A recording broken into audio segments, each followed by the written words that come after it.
This is Orson Welles speaking. The place was Batesburg. Isaac Woodward thought it happened in Aiken. He was wrong. I've repeatedly explained Woodward's mistake and repeatedly apologized. But I broadcast his affidavit. Now the city of Aiken, having banned my movies, burned the posters in the streets, and hanged me in effigy, is threatening, believe it or not, to sue me for the sum of $2 million. Well, if I had all that money, honestly, I wouldn't mind owing it to Aiken for the pride of having finally put the blame where it belongs. The blame belongs, as I say, in Batesburg, South Carolina. It was Monday, February 13th, 1946.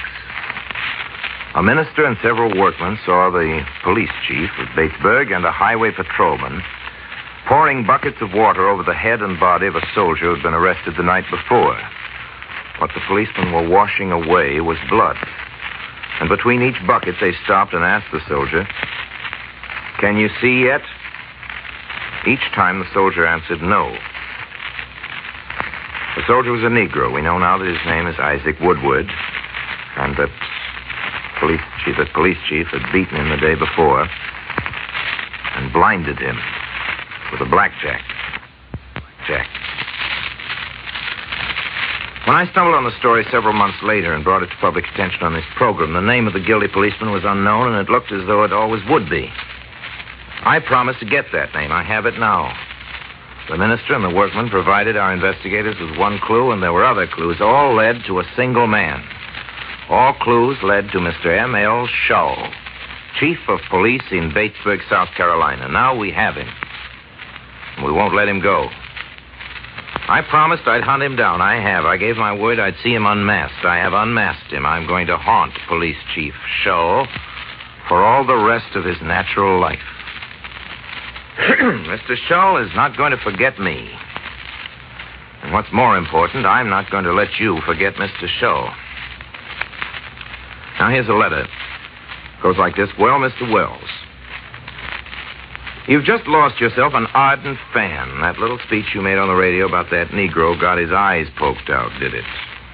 You don't know a thing about this case, and I'm quite sure I heard the correct side of the story, seeing as I live in the very state in which it happened, and proud of it. But it seems that the Yankees always have to pick on somebody about something, and especially the South. Well, I'm going to put you wise for once. If the North would let the South alone a while and not try to bully them, everything would soon turn out just right for everybody concerned. We want the Negro to have a fair chance. We don't believe that the two races should mix, however, but it seems that the North is trying its darndest to make a mulatto nation of the whole South. Well, it isn't going to work. I believe that we would all die fighting, men and women side by side, before we would let a calamity like this happen to the glorious homeland of gallant men and their women who have certain well-founded beliefs and never take anything from anybody. Now to get back to that story. I've been around associating with a policeman around about, and I happen to know that the Negro who received the eye injury was extremely insolent, very unruly, tried to make a getaway from a police officer. Seems you all want to give the Negro a better chance than you would a white man. And, my dear man, I shall present a startling fact to you. The policeman in question did not cause the eye injury to the Negro. It was due to a fight the Negro had with another Negro. And he is trying to put the blame on the officer so he will draw a pension. Think that over, Mr. Orson Welles. Doubtless you have lost quite a few fans from that little dramatic speech you made, so full of emotion and tragic tears for the man. You ought to be ashamed of yourself. Signed, your former fan. Well, we've been getting a lot of those anonymous letters since we broke the Isaac Woodward case on this program. Let this answer them all. Dear former fan, you say the North is bullying the South, and if the Yankees would stop always picking on somebody for something, everything would turn out just right for everybody concerned. I'm afraid you're missing the point. Batesburg isn't another battlefield of the Civil War. Besides contending over the scandal of Isaac Woodward aren't the blue and the gray. They are the right and the wrong. And on your side of the Mason-Dixon line, as on mine, most of the people are on the right side of that argument. course you're proud to live in South Carolina. You ought to be. But I think you'll find that most of your neighbors in South Carolina are ashamed of Mr. M.L. Shull, the police chief, who beat out the Negro soldier's eyes with his blackjack. I'm proud to live in America, but I'm ashamed of Chief Shull and his blackjack. I'd be ashamed of him if I was a citizen of Tibet. Isaac Woodward was not involved in a conspiracy to make a mulatto nation of the South. He was just taking a bus trip to Winsboro to meet a young woman who belongs to his race and who bears his name. But Isaac Woodward never got to see his wife. He'll never see her. Never. Isaac Woodward is blind. Why? Because the North is bullying the South? And my dear former fan, your startling fact about the eye injury, those are your words, eye injury, being the work of another Negro is meaningless in the face of Chief Shull's own confession. He did it himself. And even Chief Shull doesn't claim he was defending the sanctity of white womanhood. Even Chief Shull doesn't claim he was keeping Isaac Woodward from marrying his sister. Well, that's enough of that for now. We'll come back to Mr. Shull next week. And the week after that. The week after that. My time remaining is dedicated to a man whose name we'll never know. Before the year now generally called Munich, perhaps a season or so earlier, there was a treasure hunt in Paris. Please visualize the celebrants not as Parisians, but as notables, as they mostly were, of a very publicly gay wing of international society. You may know that a treasure hunt proposes a number of unlikely quests. And when the list is imaginative, it can be fun. Here was a treasure hunt for the history of the game. There was no limit to the mad invention of it. One item was something unmentionably intimate. That's all I know about it, a possession of the mistress of a cabinet minister. Another prize was a legal certificate of marriage binding between a couple who hadn't considered any such solemnity. There were a dozen more of these treasures, all as extraordinary, and for a climax, nothing less than a cigar, still smoking, lit at the flame which burns forever by the tomb of the unknown soldier. Now, decency expects of a tomb that it guard for the lifetime of stone what was once the habitation of the spirit of man. The conscience of the world defends the memorial of those who, in the last war as in this, died for peace. You agree we catch a glimpse here of something worse than mere bad taste, picnicking on an old grave, something perverse, wickeder than any casual defilement of God's image.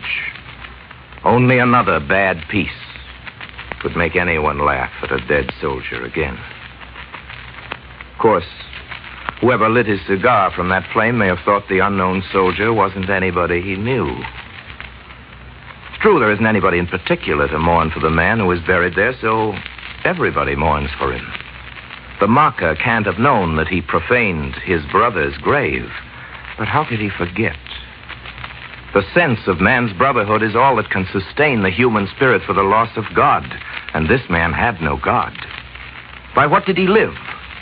The loss of faith is the condition of despair, and the alternative to despair is the worship of Caesar. What's sure is that the mocking of sacrifice cannot survive elsewhere, but in that evil climate of the soul where fascism prepares its subjects.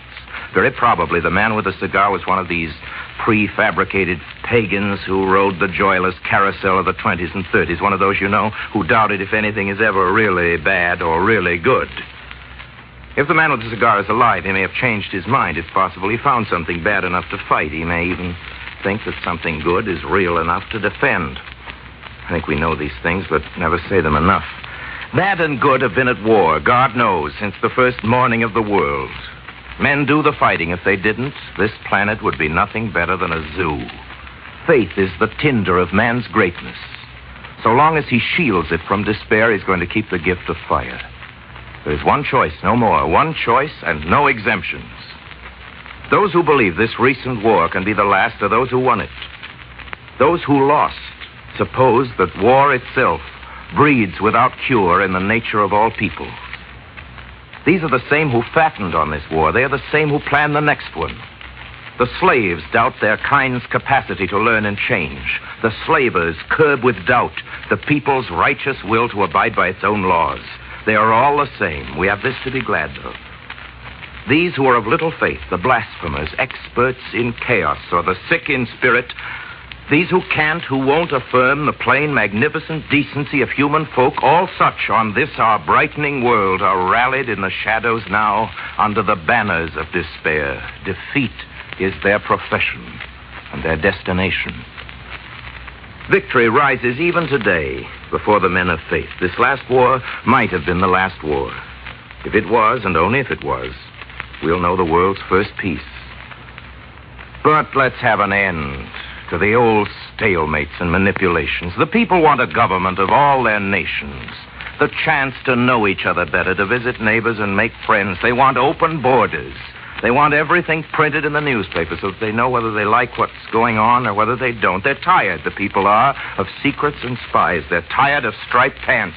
The people want their own diplomats, and all these things the people are going to have, unless they're cheated out of them, Paris notwithstanding.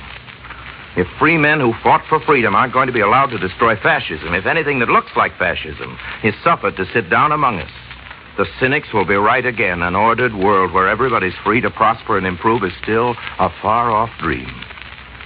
The Fuhrer gave his sway 1,000 years. His doom is sure. He lost. But those who fought him know they may not win. That 1,000 years of his was a good guess. At least 1,000 years waits on the chance of another war. Another war means worse than the leveling of all the cities. We know that. It means retreat, a setback longer than the quarter of a century wasted since the unknown soldier died for us. 1,000 years is a long march. We are the ancestors of unknown soldiers who must go that bloody length again, unless we who are weary of marching go on marching. Forward is the way, forward, beyond peace, on into the free world which depends on it. A free world means just that. We must refuse all substitutes. A free world depends on that refusal. Liberals have a lot to say nowadays about the danger of reaction. Reaction is no danger, it's a certainty. Maybe it won't amount to much, maybe it's going to be a tidal wave. Anyway, the answer isn't written in the stars. It's up to the democratic man. He must stand fast now. This time he daren't lose, or nothing will be left. Nothing even to start with. And they'll build a new war monument, not to the unknown soldier, but to the unknown cause. Maybe they'll keep an enigmatic little flame alight there to show where freedom died. But nobody will start a cigar on that sepulcher. Wouldn't even be funny. The alternative, of course, is civilization, a bookish and uneasy word, that civilization. Our languages will bear us fairer names for it when we've struggled closer to what we would describe. Peace, then, will go as unremarked as the free air. Peace, after all, is no more than the victory of the farm over the wilderness. As probable as that, no more hard-earned. But never think our work is over when we've won that peace. We'll know better. And even when the world is free, we'll know we've just begun. Here it is. Here is the peace, we'll say. Standing in the midst of it, like plowmen, content with the good order of their fields. Standing together, since mankind will be every man's family when the tools of war are put away for good. Here is peace. Here is peace, we'll say to each other. Proudly, undismayed. Nobody will confuse it with the millennium. Then the abundance of the human spirit will be ready for harvest. And even the children will see that final peace is merely history's first important date. Now I see my time's up. Thank you for letting me come to call. Please make a date for next Sunday at this same time. Until then, I remain as always, obediently yours. This is ABC, the American Broadcasting Company.